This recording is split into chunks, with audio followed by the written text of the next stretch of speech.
queridos, Canal Bendito, mais uma vez junto com você nessa nova série de estudos sobre os 10 mandamentos, a atualidade dos 10 mandamentos. Hoje nós vamos para a reflexão de número 2, que é justamente falar sobre o primeiro mandamento. E o primeiro mandamento é: não terás outros deuses além de mim, disse o Senhor Deus lá em Êxodo capítulo 20 e versículo 3. Nós, falando de Deus, nós podemos dizer que os atributos de Deus podem ser divididos em duas categorias, duas classes. Existem aqueles atributos que são comunicáveis.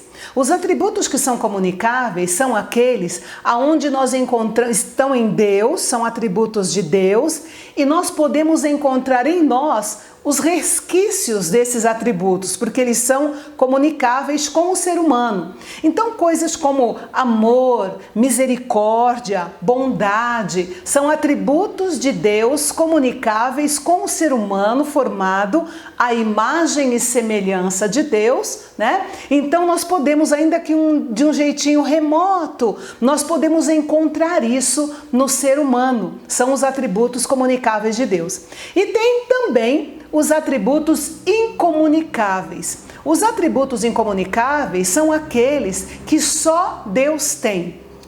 Eles caracterizam Deus como Deus justamente por causa desses atributos que ele tem, que é a onipotência, a onipresença, a onisciência, a soberania e coisas do gênero que fazem Deus ser Deus justamente porque só ele tem essas características. E porque há um Deus tremendo como esse, que tem características tão peculiares como essa, ele, quando formou o seu povo que lhe era peculiar, o povo de Israel, aquele povo que carregaria o seu nome diante de todas as nações da terra, Deus então estabeleceu como primeiro mandamento que eles não teriam outros deuses além dele. Por quê? Porque na realidade não há outros deuses. Existe uma ilusão diabólica na mente das pessoas de que há outros deuses. Na realidade, nós vamos até ver isso de um jeito um pouquinho mais detalhado no próximo mandamento a respeito da idolatria. Então, Deus, sabendo que Satanás iria levantar essas ideias ilusórias de que há outros deuses, de que existem outros deuses que podem ser adorados, alguns deles são realmente demônios declarados, outros são disfarçados, mas na realidade Deus queria deixar muito claro para Israel que só há um Deus, e esse Deus está nos céus. Esse Deus é Ele, e Ele exige exclusividade. E é o único Deus a quem nós devemos dar adoração e a quem nós devemos prestar cultos. Então, adorar anjos, adorar santos ou qualquer outra coisa que não seja Deus, nós estamos infringindo o primeiro mandamento, que Deus foi muito claro dizendo: não terás outros deuses além de mim. Em Mateus capítulo 4, quando Satanás estava tentando Jesus em uma das suas tentações, ele levou Jesus, mostrando a ele a um lugar onde ele mostrou a Jesus todos os reinos da terra. E ele disse para Jesus: tudo isso te darei, porque a mim me foi entregue, se prostrado me adorares. E Jesus disse para ele: está escrito, somente a Deus adorarás e só a Ele darás culto. E com isso Satanás saiu da presença de Jesus, porque realmente ele disse: vai-te, Satanás, porque é só a Deus que nós devemos dar culto. Então, nós vemos que Deus é um Deus criador de todas as coisas, é um Deus tremendo, maravilhoso, e ele exige exclusividade e exige também lealdade, viu? Exige exclusividade e exige lealdade, porque é um disparate você criar o mundo como na beleza e no mecanismo em que foi criado. Você criar um homem, a sua imagem e semelhança, como Deus fez, fazer tudo em benefício dele e depois uma ideia, receber a glória. um demônio receber a glória disso. Então, para Deus é realmente um disparate. Por isso, ele já começou dizendo para o seu povo: não adorem outro Deus além de mim, porque eles não existem, eles são de fato uma grande ilusão. Aí tem gente que diz assim: ai, mas é tanta exigência, parece que Deus é um ser assim tão exigente, principalmente quem se detém em ler o Antigo Testamento. Acha que Deus é muito exigente, que Deus é muito forte, né? Muito enfático nas coisas que ele fala, na lealdade que ele exige, na fidelidade que ele exige. Mas na realidade não é.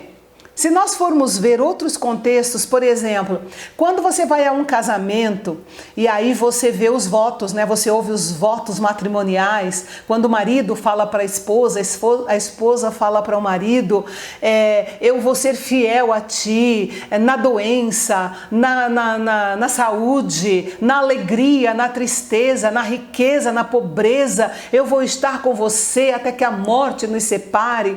É engraçado que ninguém fica assim escandalizado de ver: nossa, que exigência para a coitada dessa moça, que exigência para o coitado desse rapaz. Ninguém faz essa observação. E olha que ser fiel num casamento é um desafio, especialmente nos dias de hoje, onde a pornografia rola solto, onde homens se oferecem para mulheres, assim, não importa se elas sejam casadas e até grávidas. Mulheres se oferecem para homens não respeitando a aliança que ele carrega no dedo, sendo um homem compromissado, ou nada, não há respeito de jeito nenhum. Então é um desafio, e o desafio que não está sendo levado a cabo para muitas pessoas, porque olha a quantidade de casamentos acabando, né? Por quê? Porque a pessoa não aguenta ser fiel quando o outro fica doente, não aguenta ser fiel quando o dinheiro acaba, não aguenta ser fiel quando acontece uma coisa, né? Algum tipo de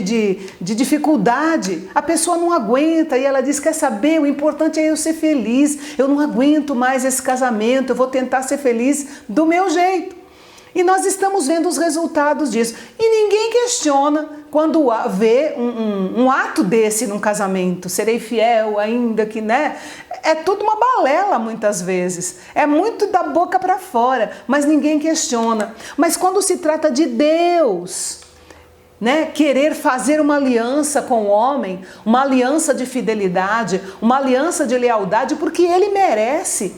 Ele é Deus e ele pode e merece toda glória, toda honra, todo louvor, toda fidelidade, toda lealdade. Aí as pessoas questionam, acham que Deus é exigente, que só adorar a Deus, mas eu não posso adorar o meu filho, eu não posso adorar o meu marido. Deus é muito exigente. Deus sabe o que faz. Se ele diz que não é para adorar outro Deus além dele, é porque ele sabe que enquanto ele estiver assentado no trono da nossa vida, todas as outras coisas estarão nos seus devidos lugares. A partir do momento que a gente tira Deus do trono e coloca uma outra coisa ou uma outra pessoa no lugar, a nossa vida desanda. Gente, eu não preciso argumentar muito aqui. Olhe à sua volta e você vai ver os resultados disso.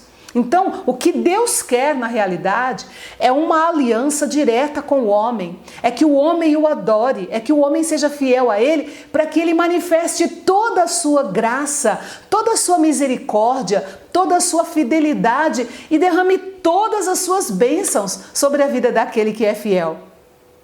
É interessante que no casamento, né, ainda usando o exemplo do casamento, no casamento ninguém quer interferência, né? Vamos usar aqui a sogra como exemplo. Ninguém quer uma sogra dando palpite. Ninguém quer uma terceira pessoa no casamento. Todo mundo quer ter o seu relacionamento direto com seu cônjuge, resolver os seus problemas direto com seu cônjuge, é se acertar, porque são os dois ali. Eles fizeram uma aliança, então eles não querem uma terceira pessoa dando palpite ou intervindo na relação deles. Da mesma forma, Deus não quer. Deus não quer ninguém sendo adorado além dele. Deus não quer nenhum santo no meio dizendo: eu vou servir de intermediário. Deus não quer. Ele quer manter um relacionamento direto conosco. Ele quer falar, quer que nós ouçamos a sua voz. Ele quer manter um diálogo. O desejo de Deus, já desde o Éden, gente, já é mostrado, desde o Éden, que o que Ele quer é ter um relacionamento tete a tete conosco. Infelizmente, por causa do nosso corpo pecaminoso, nós não podemos ter essa relação tão tete a tete assim, né? Mas nós podemos sim ter uma relação onde Deus fala de uma forma vívida, clara, nítida. Nós entendemos e podemos dar uma resposta de lealdade e fidelidade a Ele. Isso é possível sim. E muito em breve nós teremos a oportunidade de estar tete a tete, né? Face a face com Deus, para podermos olhar na sua face, que é o desejo dele, ó, desde o Éden, que infelizmente o homem acabou quebrando a aliança. Mas afinal, por que um Deus tão poderoso, tão grande, maravilhoso como o nosso, quer ter uma aliança conosco, com um homem pecador, limitado, né? Cheio de falhas e imperfeições? A resposta está em João capítulo 3, versículo 16, que talvez você conheça muito bem.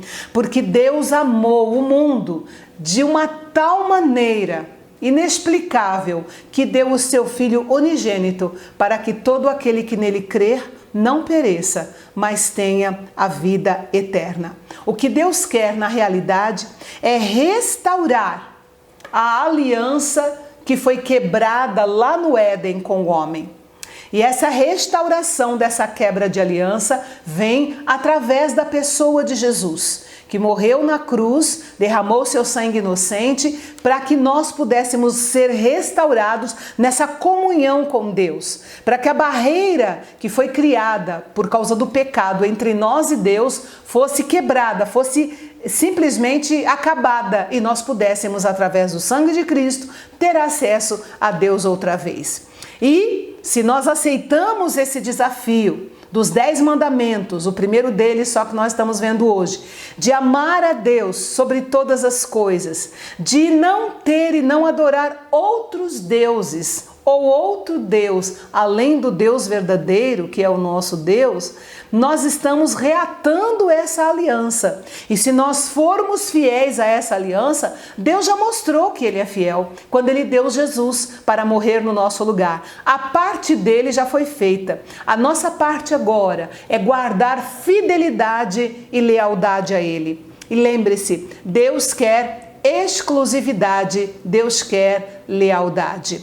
No próximo vídeo, né, nosso próximo encontro, nossa próxima reflexão, nós vamos fazer essa comparação entre Deus e os ídolos, para que você possa ter uma visão muito clara de que Deus realmente é superior, de que Deus é incomparável, de que Ele é de fato todo-poderoso e soberano, e Ele merece que nós realmente estejamos dando a Ele toda a nossa lealdade, toda a nossa fidelidade e toda a exclusividade. Porque Ele é Deus e merece toda a honra, toda a glória e todo o louvor. Amém, queridos? Jesus abençoe sua vida, curte o nosso vídeo, assina o nosso canal e lembre-se que nós estamos aqui para falar fácil, para você entender os mistérios e as verdades da palavra de Deus. Até o nosso próximo encontro, se Deus quiser.